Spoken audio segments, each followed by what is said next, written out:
durhaka kepada kedua orang tua itu dia termasuk kategori al-kabair, termasuk kategori dosa besar. Al-kabair, bahkan dalam hadis dia min akbaril kabair, di antara dosa-dosa yang besar, yang paling besarnya itu setelah syirik kepada Allah adalah durhaka. Maka kalimatnya jelas langsung haram durhaka kepada kedua orang tua dan memutuskan silaturahim. Memutuskan hubungan rahim dengan berbuat kerusakan ini adalah sebagai ukubah. Sebagai apa? Hukuman. Hukuman dari apa? Hukuman dari tawallaitum, dari berpalingnya seseorang. Ya, jadi kenapa orang sampai memutuskan silaturahim? Kenapa orang sampai berbuat kerusakan? Karena awal mulanya adalah dia berpaling dari kebenaran Allah, dari Al-Quran, dari hukum Allah Subhanahu Wa Taala. Berpaling dari hukum Allah itu adalah sebuah dosa, maksiat, maka hukumannya berbuat kerusakan. Maka seburuk-buruk hukuman ya di dunia ini adalah ketika kita diberikan hukuman jauh, maksiat dihukumin dengan maksiat yang lain. Sebagaimana sebaik-baiknya balasan adalah ketaatan akan menghasilkan ketaatan yang lain. Kebaikan akan membuahkan, melahirkan kebaikan yang lain. Dosa menelurkan dosa yang lain. Kesalahan yang satu melahirkan kesalahan yang lain. Nah ini yang pertama. Jadi patut diwaspadai karena itu adalah buah dari kelalaian kita, buah dari penyimpangan kita. Ini adalah hukuman. Boleh jadi orang itu durhaka kepada kedua orang tua atau memutuskan hubungan silaturahim itu adalah sebagai hukuman atas dosa yang dilakukan. Qauluz zur wa syahadatuz zur, yaitu perkataan palsu, sumpah, saksi palsu. Tanda tangan isinya itu adalah bahwa tanda tangan kita mengetahui, tanda tangan kita menyaksikan, tapi isinya kita enggak benar, enggak sesuai. Itu saksi palsu. Itu termasuk dosa besar. Dan khusus dosa memutuskan silaturahim dan dosa durhaka kepada kedua orang tua itu adalah dosa yang pasti akan Allah kasih hukumannya di dunia. Kalau garis bawahi, siapa yang durhaka kepada kedua orang tua tidak akan bahagia, tidak akan sukses, tidak akan selamat. Alhamdulillahirabbil alamin, wassalatu wassalamu ala man ba'athahu rahmatan lil alamin, nabiyina Muhammadin wa ala alihi wa sahbihi ajma'in. Rabbi shrah li sadri wa yassir li amri wa hlul 'uqdatam min lisani yafqahu qawli. Allah Ta'ala fi kitabihil karim, a'udzu billahi minasyaitonir rajim. Ya ayyuhalladzina amanu taqullaha haqqa tuqatih wa la tamutunna illa wa antum muslimun. Bapak-bapak, ibu jamaah salat maghrib, salat isya yang insyaallah Allah muliakan. Alhamdulillah, bersyukur dapat berkumpul kembali dalam taklim yang kita adakan di hari Selasa malam Rabu ini di Masjid Al-Ikhlas Komplek Monetar yang insyaallah Allah muliakan. Kita niatkan untuk talabul ilmi, bersilaturahim, beriktikaf, menunggu waktu sholat.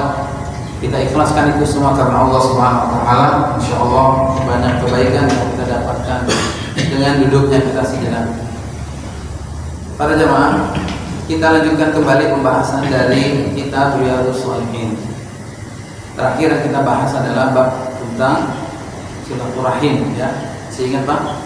Bab tentang birrul walidain dan silaturahim. Dan Al-Imam An-Nawawi rahimahullah ta'ala melanjutkan pembahasan bab berikutnya adalah dengan bab tahrim, babun fi tahrimil huquqi wa qati'atir rahim, yaitu bab tentang haramnya al-huquq. Al-huquq itu adalah durhaka, ya, pada kedua orang tua dan memutuskan qati'atir rahim, memutuskan hubungan rahim. Jadi dua, haramnya durhaka kepada orang tua, dan yang kedua adalah memutuskan hubungan rahim. Para jamaah, ini hubungannya dengan bab sebelumnya.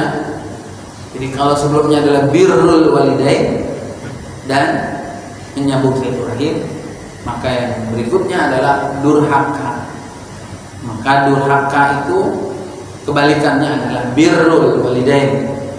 Nah, kebalikannya birrul walidain adalah uququl walidain, durhaka kepada kedua orang tua. Dan kalau yang sebelumnya adalah menyambung silaturahim, kalau yang sekarang adalah memutuskan silaturahim.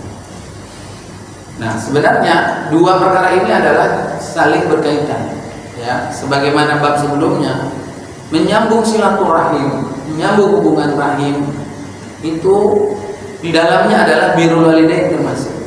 Ya, jadi birrul walidain adalah bagian dari silaturahim. Ya, silaturahim itu bisa maknanya umum luas. Nah, yang lebih khusus dari itu semua adalah birrul walidain. Sama dengan memutus silaturahim. Memutus silaturahim itu maknanya bisa luas, tapi yang lebih spesifik, yang lebih khusus adalah durhaka kepada kedua orang. Ya. Nah, di sini babnya diberikan penekanan oleh beliau Al-Imam An-Nawawi rahimahullah tentang tahrim, haramnya durhaka dan memutuskan silaturahim.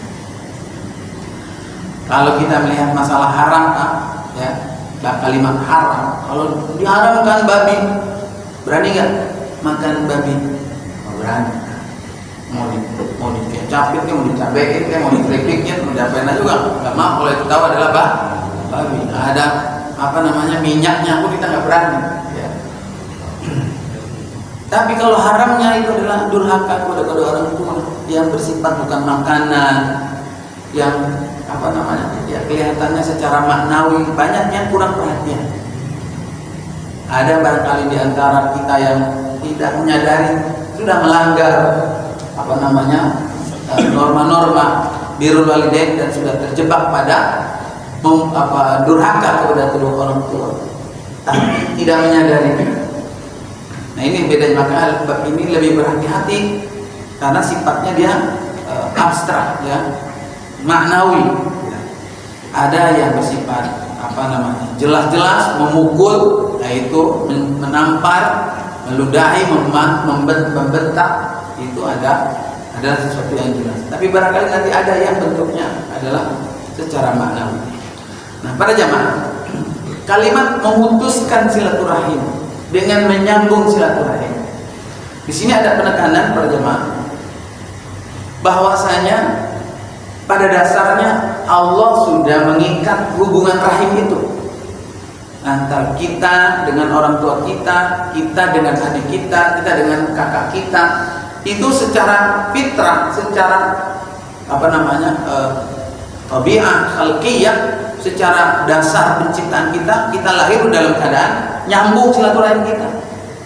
Maka ketika dosanya itu adalah udah nyambung, diputusin. Jadi Allah memberikan hubungan rahim itu dalam keadaan tersambung, bahkan Allah memerintahkannya, tapi kita malah memutuskan. Nah, berbeda dengan menyambung silaturahim. Memang dasarnya kita sudah menyambung, lalu kemudian kita sendiri yang mutusin, terus kita coba sambung lagi. Ya, maka para jamaah, dalam beberapa ayat dan beberapa hadis ini Al-Imam An-Nawawi ingin memberikan penjelasan kepada kita seputar tentang bahaya haramnya perbuatan durhaka dan memutus silaturahim. Ada 3 ayat yang dicantumkan pada jemaah. Ya, ayat yang pertama Al-Qur'an surat Muhammad ayat 22 dan 23. Ya. Kenapa ini memberikan alasan kenapa ini dibahasakan haram? Udah jelas nih. Haramnya durhaka kepada kedua orang tua. Kenapa? Karena durhaka kepada kedua orang tua itu dia termasuk kategori al-kabair, termasuk kategori dosa besar. Al-kabair, bahkan dalam hadis dia min akbaril kabair, di antara dosa-dosa yang besar itu yang paling besarnya itu setelah syirik kepada Allah adalah durhaka. Maka kalimatnya jelas langsung haram durhaka kepada kedua orang tua dan memutuskan silaturahim. Nah, di ayat yang pertama ini, a'udzubillahi minasyaitonirrajim, fahal asaitum in tawallaitum an tufsidu fil ardi wa tuqatti'u arhamakum. Ini ayat yang ke-22 surah Muhammad.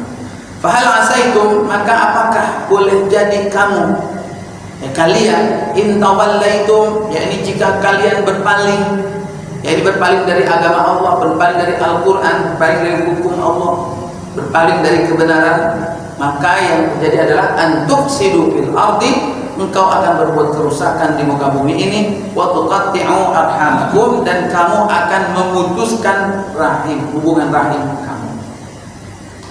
Nah, yang ke-23-nya adalah ulaika alladziina la'anahumullah. Mereka itulah adalah orang-orang yang Allah laknat. Fa asammahum, lalu Allah jadikan mereka itu tuli, wa a'ma absarahum, dan Allah jadikan mata mereka menjadi buta. Ini tuli dan buta secara secara maknawi, ya. Boleh jadi dia melihat tapi dia tidak bisa melihat kebenaran. Boleh jadi dia mendengar tapi dia tidak bisa mendengar kebenaran. Apa syahid poin dari ayat ini terkait dengan bab yang kita bahas hari ini? Ya, boleh jadi kata Allah, jika kamu itu berpaling, kamu akan melakukan kerusakan di muka bumi ini dan kamu akan memutuskan hubungan rahim. Yang pertama para jamaah adalah yang kita garis bawahi di sini adalah bahwa memutuskan hubungan rahim dengan berbuat kerusakan ini adalah sebagai ukubah. Sebagai apa? Hukuman. Hukuman dari apa? Hukuman dari tawallaitum, dari berpalingnya seseorang. Ya, jadi kenapa orang sampai memutuskan silaturahim? Kenapa orang sampai berbuat kerusakan? Karena awal mulanya adalah dia berpaling dari kebenaran Allah, dari Al-Quran, dari hukum Allah Subhanahu wa taala. Berpaling dari hukum Allah itu adalah sebuah dosa, maksiat, maka hukumannya berbuat kerusakan. Maka seburuk-buruk hukuman ya di dunia ini adalah ketika kita diberikan hukuman jauh, maksiat dihukumin dengan maksiat yang lain. Sebagaimana sebaik-baiknya balasan adalah ketaatan akan menghasilkan ketaatan yang lainnya. Kebaikan akan membuahkan, melahirkan kebaikan yang lainnya. Dosa menelurkan dosa yang lain. Kesalahan yang satu melahirkan kesalahan yang lainnya. Nah, ini yang pertama kali. Jadi patut diwaspadai karena itu adalah buah dari kelalaian kita, buah dari penyimpangan kita. Ini adalah hukuman. Boleh jadi orang itu durhaka kepada kedua orang tua atau memutuskan hubungan silaturahim itu adalah sebagai hukuman atas dosa yang dilakukan.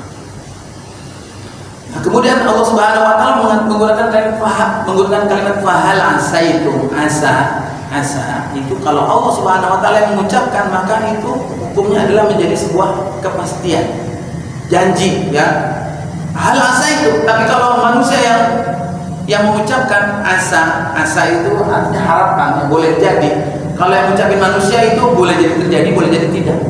Tapi kalau Allah yang mengatakan asa itu, maka itu nilainya kuat, itu akan terjadi. Maka hati-hati terhadap perbuatan menyimpang, karena hak hukumannya boleh jadi adalah dosa kemaksiatan yang lainnya. Nah, ini disini digandengkan antara berbuat kerusakan antufsidu fil ardi dengan digandengkan dengan memutuskan hubungan rahim. Yang kedua apa Pak? Di ayat ke-23-nya Allah mengatakan hukumannya la'anahumullah. Jadi bagi orang yang memutuskan hubungan rahim itu adalah Allah akan laknat mereka. Ini bahasanya keras, ya. Allah laknat mereka. Bukan cuma laknat doang, berikutnya Allah jadikan tuli, Allah jadikan buta. Maka kalau sudah diancam satu dosa itu adalah dengan laknat, maka menandakan dosa itu adalah dosa besar. Maka dari itu di dalam hadis yang dicantumkan di sini, di dalam bab ini, hadis dari sahabat Abu Bakrah, ya, Nufai bin Al-Harith radhiyallahu anhu, dia mengatakan, qala Rasulullah sallallahu alaihi wasallam, Rasulullah pernah berkata kepada sahabatnya, ala unabbiukum bi akbaril kabair. Maukah kamu aku beritahu tentang dosa yang paling besar di antara dosa-dosa yang besar? Jadi kabair itu dosa besar. Akbar yang paling besarnya, yakni hukumannya, dosanya indallah di sisi Allah apa? Mau nggak kamu dikasih tahu? Kalau pertanyaan ini disampaikan kepada kita, mau nggak kita kasih tahu? Tentu kita mau. Tapi ada orang nyeleneh Pak, kita ditawarin sama Ustaz, mau nggak saya kasih tahu dosa yang paling besar? Jangan deh Ustaz, ntar kalau saya tahu saya jadi berambil. Ditawarin ilmu, oh enggak ya. Jangan sama dengan yang nggak tahu deh. Ya, nah, orang para sahabat bala mau, mereka senang sekali. Bala ya Rasulullah. Ya, sampai 3 kali itu Nabi menanyakan, maukah kamu aku beritahu dosa yang paling besar? Mau enggak? Mau enggak? Nabi para sahabat mengatakan iya. Maka Rasulullah mengatakan yang pertama adalah al-isyraku billah, yaitu engkau mensekutukan Allah, dan yang kedua adalah wa uququl walidain, dan durhaka kepada kedua orang tua. Yang kedua, yang ketiga apa? Setelah dia mengucapkan yang pertama al-isyraku, ya, berbuat syirik dan durhaka kepada kedua orang tua, Nabi duduk sejenak bersender sambil mengucapkan yang ketiganya, ya, dipisahin yang ketiganya. Yang kedua didekatkan. Wa kana muttaqian, dan adalah Nabi SAW bersandar, fajalah lalu kemudian dia duduk, faqala, dan dia mengatakan yang ketiganya adalah ala wa qauluz zur, tauhilah. Yang ketiga itu adalah qauluz zur wa syahadatuz zur, yaitu perkataan palsu, sumpah, saksi palsu. Tanda tangan isinya itu adalah bahwa tanda tangan kita mengetahui, tanda tangan kita menyaksikan, tapi isinya kita enggak benar, enggak sesuai. Itu saksi palsu. Itu termasuk dosa besar. Dan yang lebih menarik lagi di sini, Rasulullah SAW digambarkan, disebutkan dalam hadis ini, famazala yukarriruha. Nabi sambil senderan itu mengatakan, mengulang-ulangnya, ala wa qauluz zur wa syahadatuz zur, ala wa qauluz zur wa syahadatuz zur. Bisa kebayang Pak ekspresi Nabi ngucapin? Kalau kita ucapkan sesuatu itu, kita ucapkan berulang-ulang, itu tandanya apa? Diulang-ulang, ya Allah, astagfirullahaladzim, astagfirullahaladzim, astagfirullahaladzim. Dan dia diucapkan bukan istighfar, tapi sumpah palsu, sumpah palsu, sumpah palsu, sumpah palsu, diulang-ulang sampai ada keterangan. Ini berarti ulang-ulangnya nggak biasa. Sampai para sahabat mengatakan, kulna laitahu sakit. Ulang-ulang dulu, sekali juga udah dengar, 2 kali juga udah dengar, 3 kali udah jelas, diulang-ulang terus, berarti menandakan tidak sekedar 2 kali, 3 kali diulang, sampai para sahabat berharap udah kata, saking diulang-ulang terus. Perkataan dusta, saksi dusta, saksi dusta, perkataan dusta, ya terus-terusan. Kapan berhentinya? Ini untuk yang ketiga itu diucapkan berulang. Hadis yang sahih disepakati oleh Imam Bukhari dan Imam Muslim. Jadi kategori dosanya adalah dosa besar yang paling besar setelah syirik, itu adalah durhaka kepada kedua orang tua. Kenapa dikatakan itu dosa besar? Sampai palsu, saksi palsu itu dikatakan dosa besar. Itu dijelaskan pada hadis berikutnya dari sahabat Abdullah bin Amr bin As. Kita loncat dulu Pak ke hadis, beberapa hadis karena masih nyambung. Dari Abdullah bin Amr bin As radhiyallahu anhu, dari Nabi sallallahu alaihi wasallam, dia mengatakan al-kabair. Kalau tadi akbarul kabair, kalau ini al-kabair. Dosa-dosa besar itu kata Nabi adalah al-isyraku billah, berbuat syirik, mensekutukan Allah, wa uququl walidain. Sama itu derajat yang keduanya setelah syirik adalah durhaka kepada kedua orang tua. Yang ketiga adalah qatlun nafsi membunuh ya manusia, membunuh orang, membunuh jiwa. Wal yaminul ghamus, dan yang keempat adalah sumpah al-ghamus, sama sumpah palsu juga, sumpah yang dilakukan oleh seseorang yang dusta dan sengaja, ya, allati yahlifuha kadiban amidan, sumpah yang disampaikan oleh seseorang karena dusta dan dia sengaja. Nah, dikatakan itu namanya al-yamin al-ghamus. Gomus itu, gomasa misu itu artinya kelelep. Gomasa misu. Jadi kalau ada minuman nih, ya, tiba-tiba ada laler masuk, kita lelepin itu namanya gomasa. Igmisha, lelepin, minum.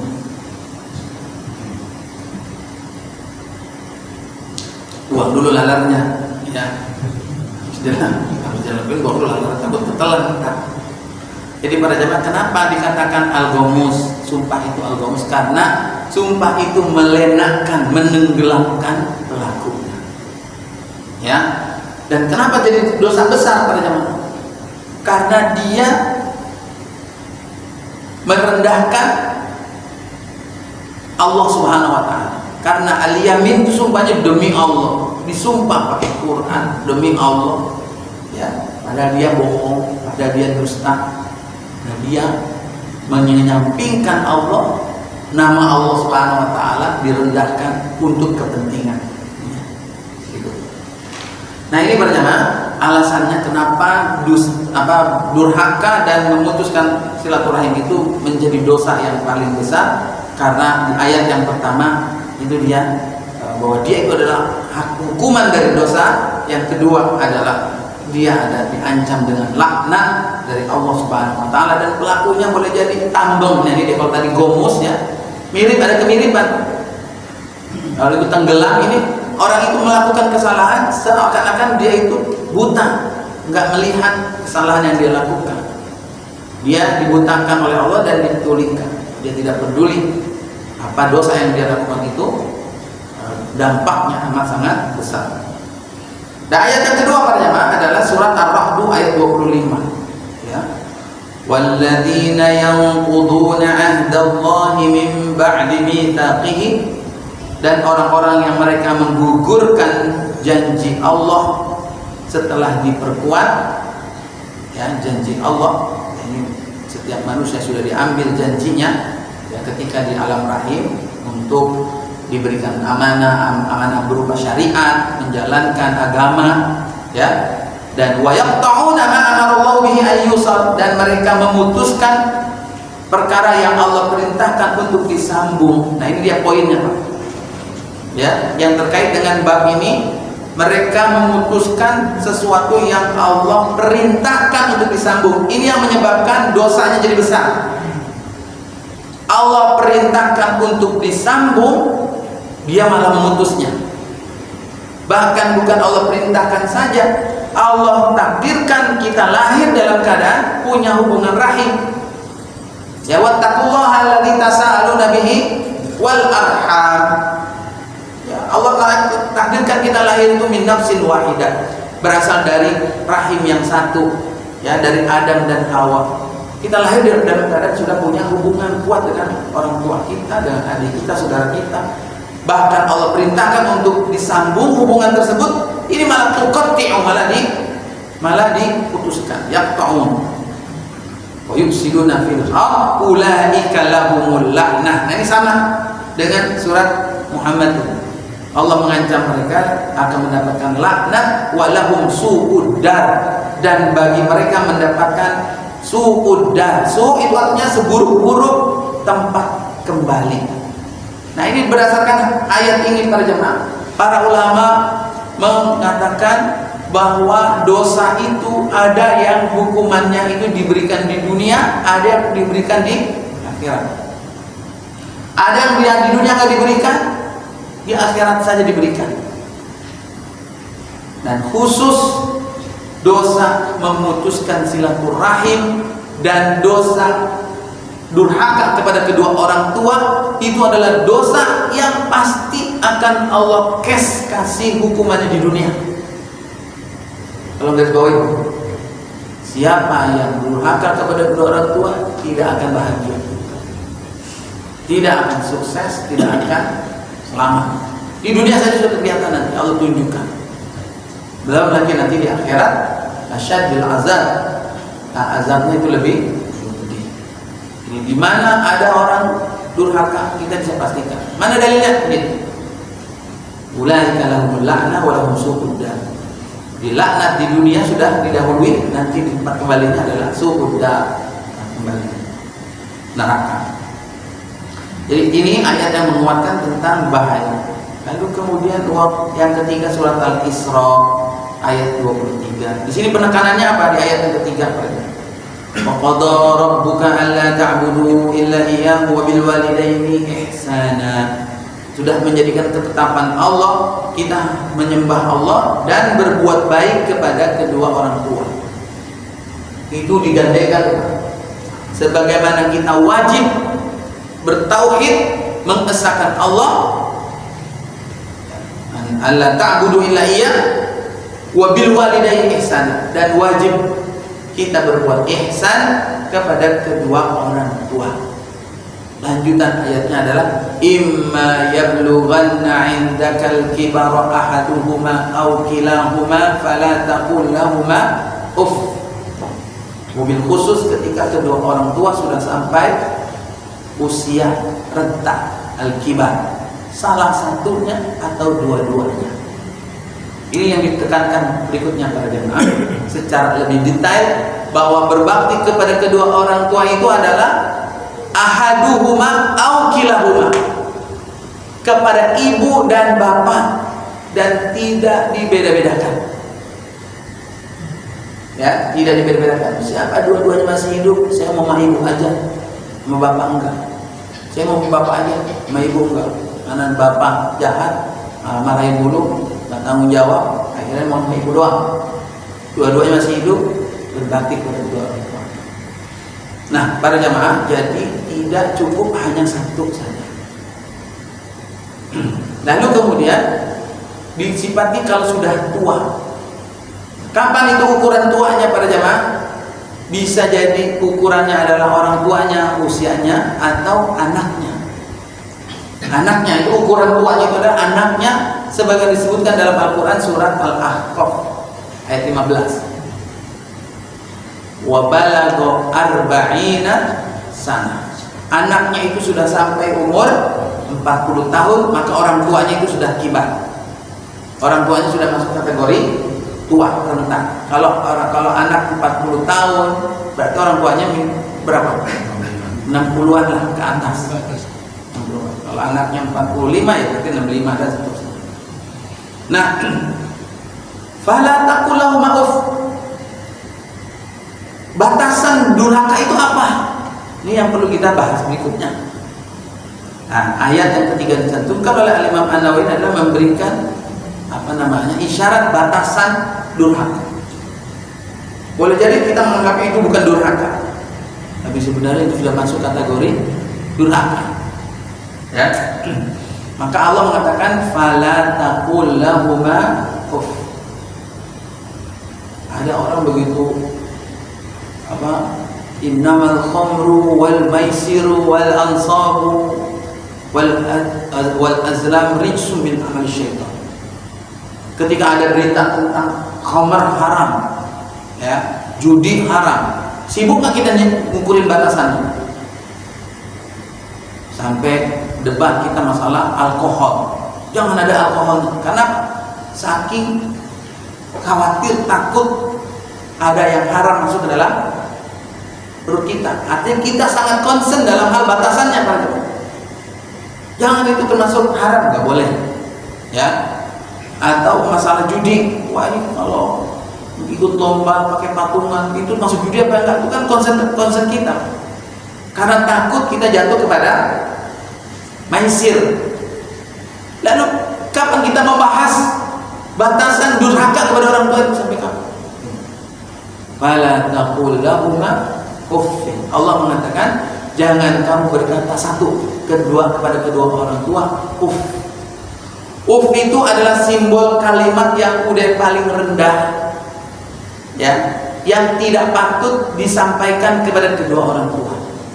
Kata para ulama, kalau memang ada kalimat yang lebih rendah dari itu, mungkin itu yang akan dipakai. Itu adalah kalimat zajar dalam bahasa Arab, dipahami oleh Arab. Itu ada kalimat zajar. Zajar itu adalah kalimat penolakan.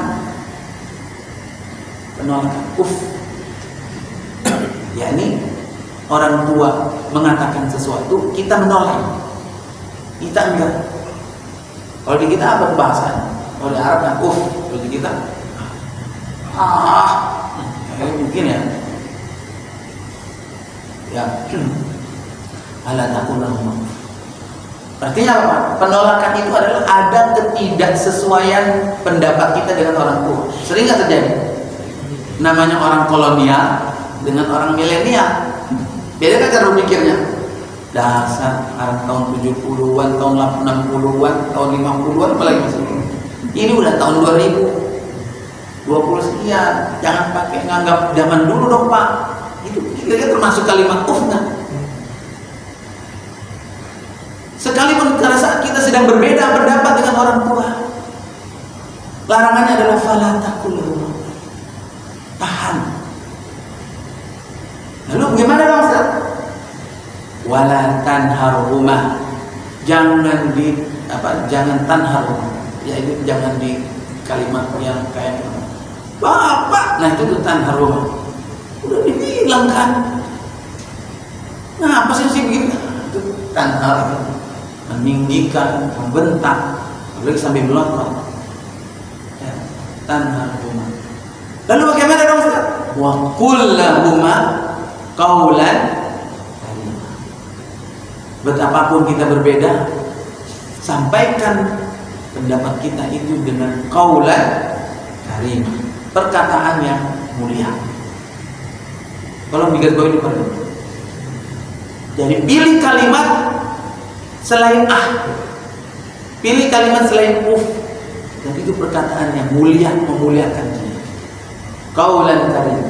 Bahkan sebagian ulama ada yang memperhatikan, karena bahasanya adalah waqul lahuma, bahasanya adalah perintah, amar, artinya kalau diam pun nggak boleh.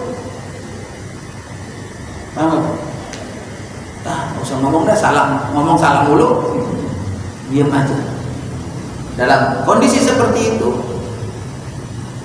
berkata itu yang diperintahkan oleh Allah Subhanahu wa taala. Waqul lahuma qaulan. Sampai karena kadang-kadang kita diam pun orang tua tersinggung, ada nggak? Nasihatin banyak-banyak aja. Manggut-manggut doang, tapi gak dipakai kalau kata orang tua. Nggak dilaksanain, bagaimana sih? Bapak dicuekin. Sambut dia Pak, baik Pak, direspon. Sebagian ada yang mengartikan maknanya bukan sekedar fala taqul lahum bukan cuma sekedar jangan mengatakan tapi jangan menyakiti hatinya, jangan mengecewakannya. Maka yang lebih besar dari itu pun tidak boleh, ya. Membentaknya, menamparnya, memukulnya itu mimbabil aula, apalagi nggak boleh. Nah, itu termasuk dengan perkataan, dengan perbuatan, dengan sikap sekalipun. Cuma cemberut itu kalau bisa menyakiti hati orang tua kita, itu termasuk di dalam. Dan yang lebih berat lagi apa pertama? Yang lebih berat lagi waqul lahum qaulan karima, mengatur kata-kata yang mulia di saat hati kita sedang bertolak belakang itu berat. Dan yang lebih berat lagi adalah waqfid lahum janahal dzulli minar rahmah. Itu juga perintah, rendahkan sayap kemuliaan kamu, betapapun kamu lebih kaya, lebih mulia, lebih kuat, lebih pintar. Janahad dzulli, janahad dzalil, rendah di hadapan orang tua kita, menghadap Bapak dalam kondisi rendah. Dan yang lebih berat adalah minar rahmah, bahwa sikap anak di hadapan orang tua merendah itu adalah minar rahmah. Ini yang susah.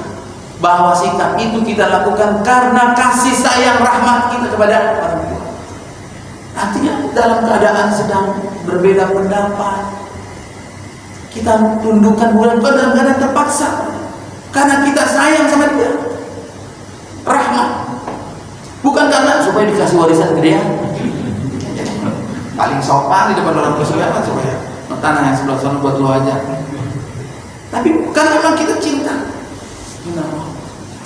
Nah ini yang lebih susah. Ini diantara birrul walidain dan kebalikannya itu adalah huququl walidain, memperlakukan orang tua kebalikannya.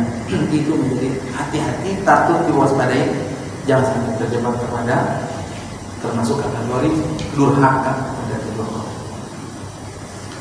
Ada lagi nggak bentuk durhaka kepada orang tua selain mengatakan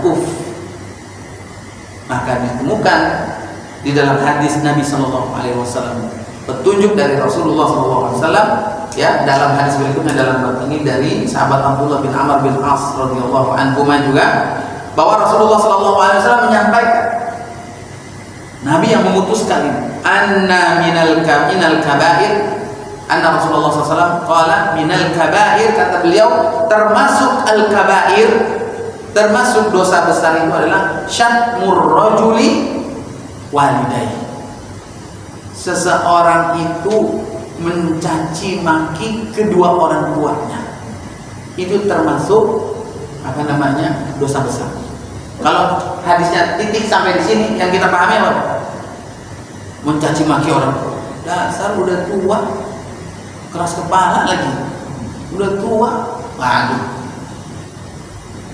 Itu kalau kita sampai di situ. Tapi ternyata ada sahabat yang bertanya, qalu ya Rasulullah, wahai Rasulullah, wal yashtimu rajulu walidayhi, emang ada anak yang mencaci maki kedua orang tuanya? Ini menunjukkan pertanyaan ini adalah heran, karena di kalangan para sahabat itu sikap mereka memuliakan orang tua berdasarkan perintah Allah ini, peringatan dari Allah ini, mereka benar-benar menjalankannya karena takut jatuh kepada dosa besar. Sampai dia bilang, ada orang yang mencaci maki orang tuanya? Ada, kata Rasulullah. Na'am, yasubbu abar rajuli wa yasubbu abahu wa yasubbu ummahu fa yasubbu ummah. Ini salah yang saya bilang, kadang kita tidak sadar bahwa ada orang mencaci maki kedua orang tuanya melalui sikap dia mencaci maki bapaknya orang lain. Lalu orang tersebut membalas, bapak lu tuh juga, emang bapak gua doang. Dengan sadar atau tidak sadar kita sudah mencaci orang tua. Supaya subuh ummahu, kita menghina ibu orang lain, maka orang itu menghina ibu kita. Maka ini termasuk al-kabair. Jadi bagaimana dong? Boleh nggak kita menghina orang tua orang lain? Tidak boleh. Menghina bapaknya, menghina ibu orang lain, jangan. Sama seperti larangan Allah, jangan menghina wala tasubul ladzina yad'una min dunillah. Jangan menghina Tuhan-Tuhan yang disembah selain Allah oleh orang-orang. Jangan menghina. Mentang-mentang itu disembah oleh orang non muslim, patung kita hina-hina. Kenapa? Karena itu berpotensi mereka akan menghina Allah Subhanahu wa taala. Maka secara tidak langsung bisa jadi kita menghina Allah, menjadi penyebab Allah Subhanahu wa taala dihina oleh mereka. Begitu dengan orang tua, gara-gara sikap kita itu mencoreng nama baik orang tua, itu adalah bagian dari memuliakan. Jangan sampai memuliakannya adalah mengharumkan nama kita, dengan nama kita orang tua kita diharumkan. Jangan kebalikannya, kita membuat dosa mencoreng nama baik kita, dengan demikian orang tua juga mencoreng namanya. Itu bagian dari mempermalukan orang tua, mencaci orang tua. Dan Nabi SAW mengatakan ini dalam hadisnya, disepakati sahih oleh Imam Bukhari dan Imam Muslim. Ya, hadis yang berikutnya sama. Ya, melaknat dasar bapaknya dia tuh ya. Kalau dia sampai dengar, terus dibahas lagi dengan Rasul. Artinya apa para jemaah? Orang tua, bapak ibu secara umum mau itu bapak kita atau bapak orang lain, itu memiliki kehormatan untuk dimuliakan. Orang tua, ya, meskipun itu bukan bapak kita, jangan dicaci maki. Lalu kemudian para jemaah, ini yang terkait dengan durhaka kepada orang tua. Adapun terkait dengan dosa-dosa yang besar yang lainnya itu disebutkan dalam hadis yang terakhir, ternyata banyak, tapi ini bukan menjadi pembahasan kita, ya. Dari sahabat Abu Isa Al-Mughirah bin Syu'bah radhiyallahu anhu, dari Nabi sallallahu alaihi wasallam, dia mengatakan, sesungguhnya Allah mengharamkan atas kamu uquqal ummahat. Ini ada kalimat mengharamkan. Harrama alaikum uquqal ummahat. Mengharamkan kalian durhaka kepada para ibu, ya. Jadi karena ada kalimat haram, maka hukumnya adalah haram. Wa man awwahad, pelit, ya, menahan harta kita, tidak mau memberikannya. Wahad, sekali memberi ternyata itu memberi kepada yang bukan haknya. Yang giliran hak kewajiban kita tidak berikan, kita tahan. Giliran kita berikan itu kepada yang bukan kewajiban kita dan bukan haknya. Buat poya-poya, buat yang dosa, buat yang mubazir, itu termasuk dosa besar. Lalu apalagi wakila wa dan banat, mengubur hidup anak perempuan, mengubur anak perempuan dalam keadaan hidup, dan juga kila waqal. Nah ini Pak, ya, kila waqal, gampang copy paste. Ya, kalau bahasa Cina sekarang kila waqal itu adalah copy paste share. Copy paste share. Kila itu kita dapatkan dari orang lain. Qala kita menyampaikan. Kata dia begitu sih, padahal kita belum cek itu benar atau tidak. Kilokol, lalu kemudian wakafrat as-su'al, banyak nanya dan menghambur-hamburkan harta. Ya, banyak nanya maksudnya banyak nanya yang tidak bermanfaat dan membuang-buang harta, itu semuanya termasuk perbuatan yang Allah haramkan. Muttafaqun alaihi, hadis yang sahih. Demikian para jamaah sekalian yang berbahagia. Sudah habis waktunya belum? Belum. Bisa sekarang jam berapa?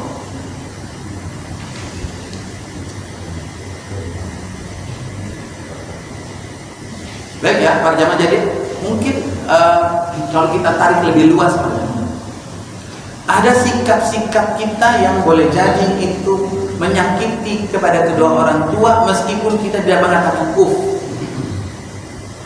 Contoh umpamanya karena kesibukan, lalu kemudian lupa nelpon, lupa datang enggak, nelpon enggak ada kabar, padahal rumahnya dekat. Ada banyak orang tua yang dia berbaring di rumahnya kesepian, atau di rumah sakit, atau di panti jompo. Yang dia pikirkan adalah anaknya, bukan penyakitnya. Kalau sakit, ya namanya orang tua, udah banyak tamunya, yang ada diabetes, yang ada asam urat, yang ada ginjal, yang ada kolesterol, tamunya udah banyak orang tua. Tapi yang dia pikirkan adalah kemana anak-anak. Bahkan nauzubillah, zaman sekarang ada orang tua yang sampai ya Allah, kalau memang dia begitu terus, nggak rela biar dia celaka mati cuma dia nggak ucapin doang, karena dia punya anak seperti tidak punya anak. Kalau sampai orang tua seperti itu, apakah kira-kira termasuk durhaka? Meskipun kita tidak mengucapkan apalagi ada zaman sekarang kita dengar di berita ada anak menggugat orang tuanya ke hakim. Gara-gara apa? Jual asetnya, jual mobilnya, jual dituntut di meja hakim. Sekalipun kepada orang tua yang kayak begitu, apakah boleh nggak Pak melaporkan ke hukum? Belum sampai di penjara. Hatta sampai seperti itu pun tidak diperkenankan. Biarkanlah itu umpamanya ditakdirkan ada orang tua yang seperti itu menjadi ladang amal buat anaknya.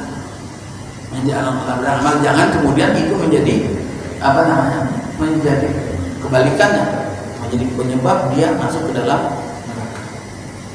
Hati-hati. Ya. Rugilah orang yang kedua orang tuanya masih hidup, dia menyaksikan hidup orang tuanya dalam keadaan tua renta, lalu tidak menyebabkan dia masuk surga. Itu maknanya luas tuh Pak. Maknanya luas. Orang tua itu mau dalam keadaan baik atau dalam keadaan tidak baik, kan ada orang, tidak semua orang tua baik. Dan sekalipun ditakdirkan dia tidak baik, maka itu bisa menjadi peluang juga buat anaknya masuk ke dalam surga. Wallahu a'lam. Di babnya luas. Barangkali ada yang mau. Dalam konteks ini mertua disamakan. Kalau milik Allah alam ya. Jadi kalau pembahasan sebelumnya itu kan wabil walidaini ihsana wa bidil qurba wal yatama wal masakin wal jari dzil qurba. Jadi semakin dekat hubungannya itu semakin besar haknya. Dan yang paling dekat hubungannya adalah orang tua kandung kita. Jadi gini, kalau ada yang nanya, anak itu bagaimana dengan anak angkat dengan anak kandung? Ada anak angkat. Tapi kalau orang tua pasti kita yang ngelahirin ya, ada yang ngelahirin ibu kita dan darah daging dari orang tua kita. Itu yang paling dekat. Bagaimana kalau dengan mertua? Kalau melihat dari bahasanya walidaini itu berbeda dengan abawain. Abun dengan walidun. Itu biasanya walid itu adalah yang melahirkan. Abun itu boleh jadi paman pun kita bilang abi. Orang yang ngurusin kita, orang tua angkat pun boleh kita bilang abi. Tapi kalau orang tua kandung itu walid. Maka ini yang lebih utama adalah orang tua kandung. Tapi bukan berarti mertua tidak punya hak juga. Sama punya hak juga. Barangkali tapi lebih besar hak orang tua kandung. Kupas buah nangis. Tuhan sudah puas. Waktunya sudah habis. Subhanallahumma wa bihamdika asyhadu an la ilaha illa anta astaghfiruka wa atubu ilaik wa a'udzu minkum. Assalamualaikum warahmatullahi wabarakatuh.